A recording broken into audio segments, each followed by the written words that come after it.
I just realized, and maybe I'm really slow. Maybe this is like something people have been knowing for a really long time.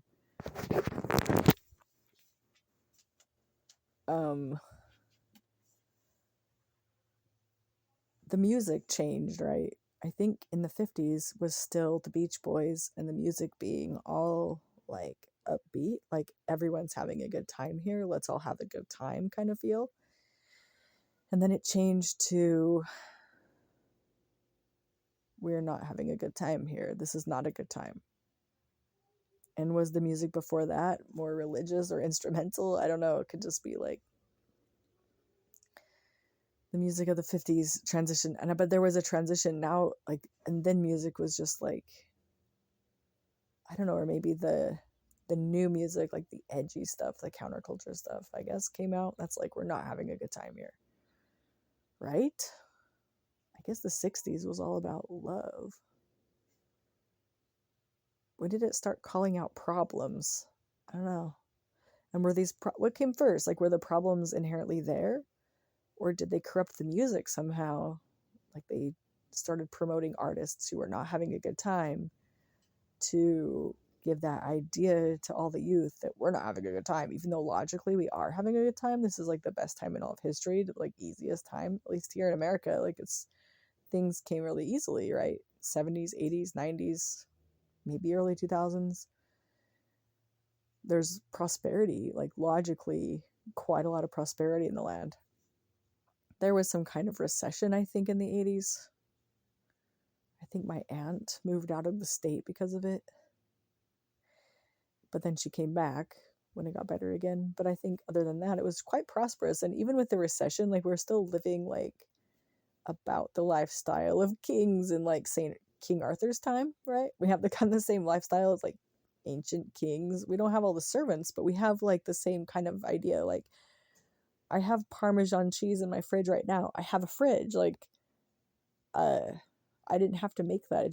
I bought that. Like, I had the wealth to buy that. You know, it's like, I don't know. We have, as far as gadgets and comforts and food, I feel like it's similar to kings. Even the poorest of the poor people.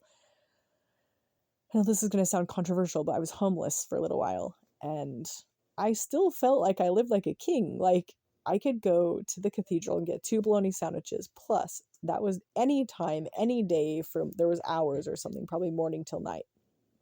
And then I could also go to the Jesus Saves building for breakfast. And also I could go to the Wiegand Center, right? And they had maybe food and snacks. I don't know, but like donuts everywhere. I could get donuts all the time. Like, that was just super abundant.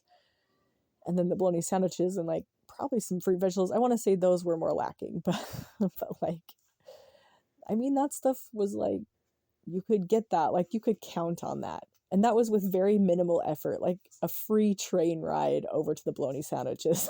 Like, it was not bad. Like, that was like, wow. And on breakfast on Sunday morning, a big church group came and did breakfast under the bridge. That was like really good. And like, that was available. Like, that's not, and it was very well known about. Like, it wasn't like hidden. I don't know. Sometimes I think I had an easier time because I'm a woman or because I'm white, you know, I have some privilege, but I feel like I'm just getting the same thing everyone else was. Like, I mean, there were probably some benefits, but like, ultimately the bologna sandwiches, like the breakfast, the snacks, the Sunday breakfast, like, this stuff was really nice. So I'm just saying, lived in a time of great abundance where things are very easily, we living like kings. Even the poor among us are not that poor, not like really poor, like, I don't know,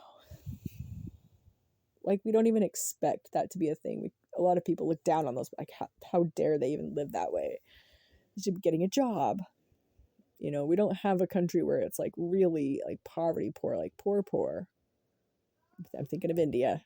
I'm thinking of Bangladesh. I'm thinking of Singapore. I'm thinking about the places I get my clothes. Or not anymore, but kind of. Like, the whole infrastructure is built on us exploiting people in other countries because it's cheaper. We can get it. It's their standard of living. Why not? I think when we look out and see our neighbors' wants and needs, okay, so we're doing good in this country, but let's look at our neighbors and say, but our wants of our fast fashion, does that trump my neighbor's needs of like clean drinking water? Like, yuck, yucky, yuck. I think we should like do something about that. And it doesn't mean stop buying it, because now so many people are depending on it for, it's in their infrastructure, it's for their survival. So many people, like, we need to do something likely, but not just pull out the stops there and only there. Like, maybe there needs to be some stops pulled out, but like maybe we could also send aid in some way. I don't know. But we live in a time of great abundance, and yet the youth seems to be very disgruntled. Like, very disgruntled. And think about all the music I listened to as a young person, like ICP and Tool and System of a Down, like very disgruntled. Think of System of a Down, very disgruntled, right? The youth, very disgruntled. Alanis, disgruntled, but like hopeful too. Like, I don't know.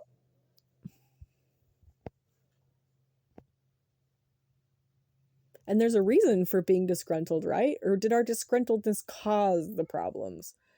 It's like, were the problems there and then they were like disgruntled about it? Or did the disgruntledness cause more problems, or kind of both? If we just never talked about the problems, would it be fine? Would it have just gone away?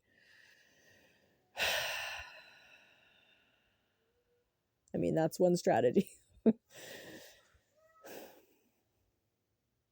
So if we listen maybe to the disgruntled music and be like, that's what they're talking about. Oh, it turns out that boys do not thrive in the environment we're putting them in, and it's extremely unnatural to the course of human history. Like, the modern public school system is always touted as this gold standard, and I don't know why. It's the gold standard of everything. Well, are they in public school? Where does your homeschool lie? Where does it match up with public school? It's like, oh my gosh, your little gold standard there is extremely temporarily cultural. Like, this has only been in effect since like the early 1900s, right? And like the way it's done, and then it was like the Rockefeller situation. I don't know, it's sketchy sketch, but also like it's just new. It's a new system. If it's not working, like, that's okay.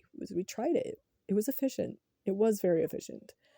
I learned a lot in public school. I learned quite a bit. I also have quite a bit of like bodily trauma from the way it was presented. The information, it was likely not good for me. Like, I likely should have got that information through better routes, and I likely would have had better information and retained more of it if it was done more like unschooling, kind of like I was just able to pick subjects that were cool and like trace those lines and like figure cool stuff out. I don't know, could have been better, but it was what it was. We tried it. The public school system, I mean, it is efficient. It's pretty good. People know stuff. That's good. Like, education for sure is good, but maybe like the way, like, it's just the length of day and the amount of time. And maybe that's correlated to two parents working parents.